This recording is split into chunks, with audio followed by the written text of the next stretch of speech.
अरुणाचल प्रदेश में एक गांव था। वहाँ हमेशा बर्फ पड़ती थी और वो काफी ठंडा इलाका था। वहाँ लोग गर्म कपड़े पहनकर सर्दी से बचने के लिए आग जलाकर सेकते थे।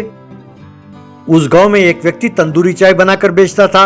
वो मिट्टी के चूल्हे में छोटे छोटे कुल्हड़ों में चाय बनाकर बेचता था। क्योंकि वो बहुत स्वादिष्ट होता था, लोग उसके पास आकर चाय पीते थे। उसी गांव में बंसीलाल नाम का एक व्यक्ति रहता था। वो बहुत पैसे वाला था। उसे लोगों से अपनी तारीफ सुनना बहुत पसंद था, इसीलिए उसने तनख्वाह देकर 2 चमचों को अपने पास रखा उसकी तारीफ करने के लिए। उनका काम था सवेरे उठकर इसकी प्रशंसा करना, इसीलिए सब लोग उसे बिल्डअप बंसीलाल कह के बुलाते थे।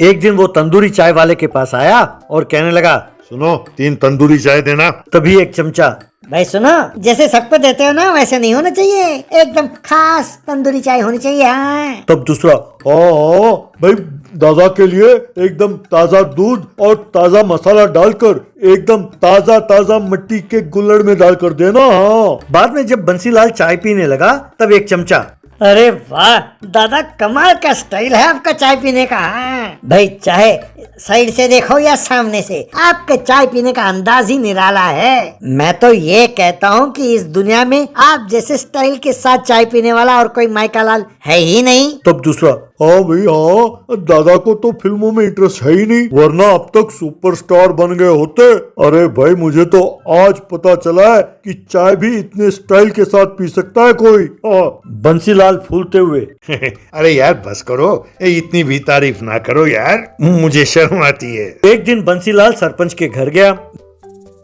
वहाँ एक आदमी टेबल पर कपड़ा इस्त्री कर रहा था। उसे देखकर बंसीलाल यूं कहकर उसे वहाँ से हटने का इशारा किया। उसके हटते ही वहाँ रखे कुर्सी पर बंसीलाल बैठने ही वाला था कि तब वो व्यक्ति, ए तू है कौन? तब एक चमचा, क्या कहा? दादा को देखकर तुम पूछते हो कि तुम कौन हो? हैं? वैसे तू कौन है? सरपंच जी कहाँ हैं? बुलाओ उन्हें, वो तुम्हारी खबर लेंगे। तब दूसरा चमचा, दादा आप नाराज ना होइए, अगर आप नाराज हो गए तो ये आपकी नाराजगी बर्दाश्त नहीं कर पाएगा। इस बेचारे ने अनजाने में कुछ कह दिया, आप इसे माफ कर दो। तब बंसीलाल, तुम ठहरो, तूने मुझसे क्या पूछा? तब वो आदमी, कुछ नहीं, मैंने तो बस इतना पूछा था कि आप हैं कौन।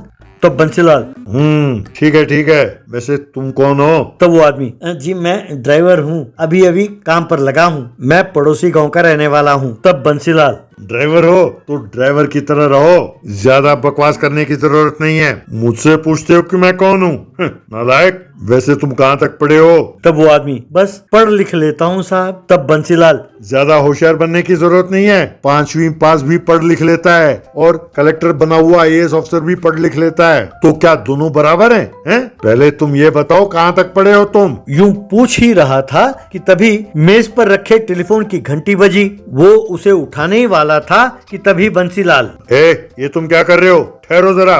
वो व्यक्ति, फोन की घंटी बज रही है साहब। तब बंसीलाल, अरे फोन की घंटी है तो बजेगी ही बजेगी। तुम समझते हो मैं इतना मूर्ख हूँ कि ये भी नहीं जानता? नालायक, तुम मुझे नहीं जानते। यूं कहकर फोन उठाने ही वाला था कि फोन की घंटी बजनी बंद हुई। तब वो व्यक्ति, फोन की घंटी बंद हो गई है साहब। यूं कहा बंसीलाल, अच्छा सच में? भाई हम ये सब नहीं जानते। निकम्मा कहीं का। अब अगर फोन उठाएंगे नहीं तो लाइन तो कटेगी ना। पर तुमने फोन उठाया क्यों नहीं? उठाना चाहिए था ना। तब वो व्यक्ति, पर साहब आप ही ने कहा था कि फोन ना उठाओ। तब बंसीलाल, भाई बड़ा आदमी हूँ, मूड में कुछ भी कह देता हूँ, तो क्या तुम चुप बैठे रहोगे? नॉनसेंस। यूं कह ही रहा था कि फोन की घंटी फिर से बजी। तब वो आदमी, साहब फोन की घंटी फिर बजी है। बंसीलाल उसे गुस्से में देखते हुए, ये हुई ना बात, ऐसे विनम्रता से बात करना सीखो, पहले जान लो किससे कैसे बात करनी चाहिए। कहकर उस आयरन बॉक्स को अपने हाथ में लिया और कान के पास हेलो कहकर पकड़ा। बस उसका गाल जल गया।